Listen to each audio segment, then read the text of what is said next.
Salut à tous, aujourd'hui on parle des nouveaux processeurs de chez AMD, et plus précisément ce qu'il faut savoir avant de les acheter. Je ne ferai pas de review de performance dans cette vidéo, le sujet doit être largement couvert déjà sur YouTube. Et en plus je n'ai pas les puces pour tester, donc je pourrais pas en dire grand chose. Premier point, on va parler ici des ventilateurs, parce que oui, dans cette série de CPU, seul le 5600X est vendu avec son ventirad. Le 5800X, le 5900X, le 5950X devront quant à eux avoir leur propre solution de refroidissement. Donc prévoyez vos meilleurs air cooling et water cooling. Ça peut paraître anodin, mais j'en connais plus d'un qui ont oublié de checker ce genre de choses. Donc au moment du montage PC, on se retrouve tel un idiot bête quand on se rend compte qu'on n'a pas de refroidissement pour le CPU. Donc obligé d'acheter quelque chose et d'attendre que ce composant arrive pour finir le montage de notre PC.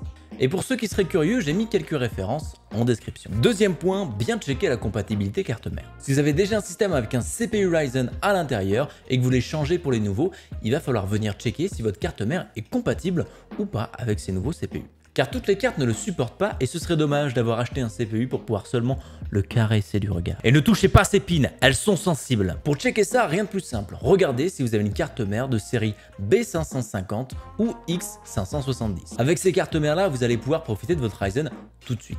À condition par contre de faire une petite mise à jour du BIOS. La plupart des cartes mères permettent de télécharger et mettre à jour directement depuis l'interface du BIOS. Et si vous avez la flemme, je vous ai mis un tuto du bon JQO dans la description qui est assez complet là-dessus. Dans le cas où vous avez une B450 ou une X470, j'espère que vous n'avez pas encore acheté ces nouveaux CPU. Ces cartes mères ne supportent pas encore ces processeurs. La mise à jour arrivera en janvier prochain, probablement en fin de mois, et donc il va falloir vous armer de patience ou soit changer de carte mère. Et si vous ne l'avez pas encore acheté, relaxez-vous, attendez la mise à jour de votre BIOS pour l'acheter. Le CPU sera probablement plus en stock qu'aujourd'hui et potentiellement un peu moins cher, sous réserve qu'il y ait du stock bien sûr.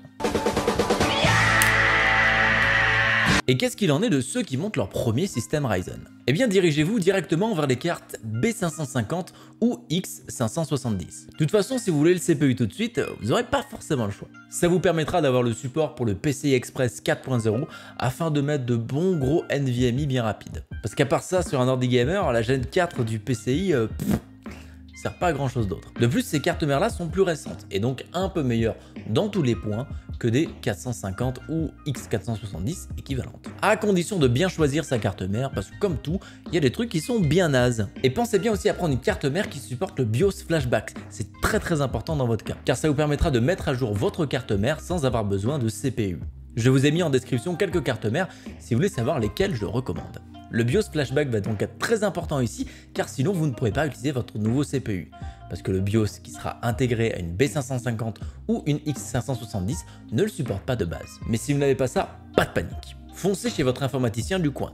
Il a très probablement des Ryzen d'ancienne génération pour mettre à jour les BIOS, mais il vous en coûtera quand même quelques écus en fonction de la boutique et la personne qui tient celle-ci. Troisième point, il faut être conscient que ce sera certainement le dernier CPU sur ce socket AM4. Avec ces séries 5000, on arrive en 2021. C'est la fin de la promesse du support de 5 ans de ce socket AM4 de la part d'AMD. Et d'ailleurs, on a dû gueuler un petit peu pour ça. Sinon, les Ryzen 5000 n'auraient jamais été compatibles avec cette nouvelle génération. Comme quoi, des fois, ça a du bon de venir râler sur Internet. Donc avec ce CPU, vous serez très certainement sur le dernier ou avant-dernier CPU qui supporte AM4. Soyez-en conscients parce que ce sera très certainement la carte mère ainsi que la RAM qui lui aura changé en plus pour cette montée de génération. Pourquoi la RAM? Parce que la DDR5 n'est plus très loin aujourd'hui et ça m'étonnerait pas de le voir arriver sur les prochaines générations de Ryzen. Attendez-vous donc à refaire au pratiquement complet votre PC si jamais vous voulez changer d'ici 2 ou 3 ans. Si vous ne souhaitez pas ça, je vous conseille de prendre la génération précédente. Ça vous coûtera moins cher, vous aurez un an et demi pour voir ce qui se passe au niveau de AMD et upgrade à ce moment-là. À voir si ces nouvelles générations arrivent elles aussi avec une nouvelle promesse de support de socket. Quatrième point, c'est le fait de bien identifier son besoin. Aujourd'hui, beaucoup de personnes prennent au-dessus de leurs besoins pour ce qui est des cartes graphiques et des CPU. C'est intéressant si vous comptez garder ce PC sur du long terme, mais si vous comptez le changer dans 2 ou 3 ans, il n'y a pas forcément d'intérêt à ça. Et ici, histoire que vous ne payez pas plus cher que ce qu'il ne faut, j'ai demandé d'être particulièrement honnête avec vous-même. Et je sais que c'est difficile de se dire qu'on ne vaut pas 16 cœurs et 32 Fred. Pour ces nouveaux CPU, les besoins sont à peu près les mêmes que la génération précédente. Pour le 5600X, c'est une puce essentiellement gaming mais qui vous permettra de faire essentiellement tout ce que vous voulez. Montage, dev, 3D, etc. Mais sous réserve que ceci reste occasionnel. Donc si c'est pour game et faire 2-3 petits trucs assez lourds à côté de temps en temps, ça passe largement. Pour le 5800X. Encore une fois un performer gaming, et spoiler alert, c'est pareil pour toutes les puces de cette génération. C'est un juste milieu pour ceux qui font des tâches un peu plus lourdes comme cité avant. Mais je pense ici qu'un 5700X sera un meilleur investissement si vous avez le temps de patienter un petit peu. Pour le 5900X, le gaming! Je considère cette puce comme étant parfaite pour la plupart des créateurs de contenu. Et tous ceux qui font des tâches lourdes quotidiennement, donc essentiellement adaptées pour un outil de travail.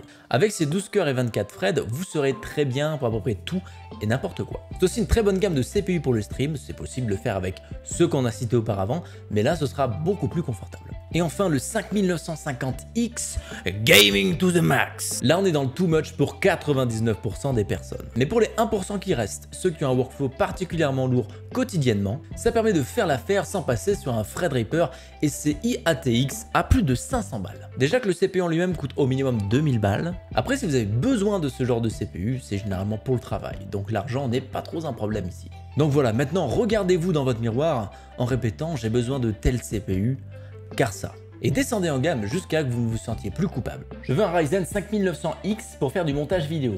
Je veux un Ryzen 3100 pour faire du montage vidéo. Un Intel Celeron. J'ai décidément pas besoin de changer de CPU. Comment ça, un objectif propre?